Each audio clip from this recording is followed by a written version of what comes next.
જો તમે પણ ન્યૂ નારોલમાં ઘર લેવાનું વિચારી રહ્યા છો, તો નારોલમાં તમારું ઘર પણ one of the best location and best લોકેલિટીમાં જ હોવું જોઈએ ને.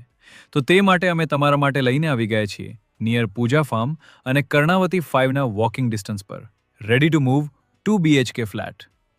આ ફ્લેટ એટલું સરસ છે કે તમને એક નજરે જ ગમી જશે. તેમજ અહીં તમને સ્પેશિયસ હોલ સાથે મોડ્યુલર કિચન અને કિચનની પાછળ વોશ એરિયા પણ આપવામાં આવેલ છે. દેન વાત કરીએ હવા ઉજાસની, તો આખા ઘરમાં ફુલ્લી વેન્ટિલેશન મળે છે. તેમજ આખા ઘરમાં નેચરલ પ્રકાશ પણ સરસ આવે છે. દેન અહીં તમને તમારી કાર માટે બેઝમેન્ટમાં અલોટેડ કાર પાર્કિંગ અને બાળકો માટે ચિલ્ડ્રન પ્લે એરિયા પણ મળી રહેશે. તેમજ એમેનિટીઝની વાત કરીએ તો પ્રાઇમ લોકેશન હોવાથી ડેલી નીડ્સની ઓલ ફેસિલિટીઝ તમને નિયરબાય મળી જવાની છે. તો જે કોઈને નારોલ વિસ્તારમાં ફ્લેટ લેવાનું હોય એ સાઇટ વિઝિટ માટે આજે જ કોલ કરો MS પ્રોપર્ટીઝમાં. તેમજ તમે અમારા આઈડીને લાઇક ફોલો કરી લેજો, જેથી તમને અમારા પ્રોપર્ટીઝની અપડેટ્સ મળતી રહે. જય હિન્દ, જય ભારત.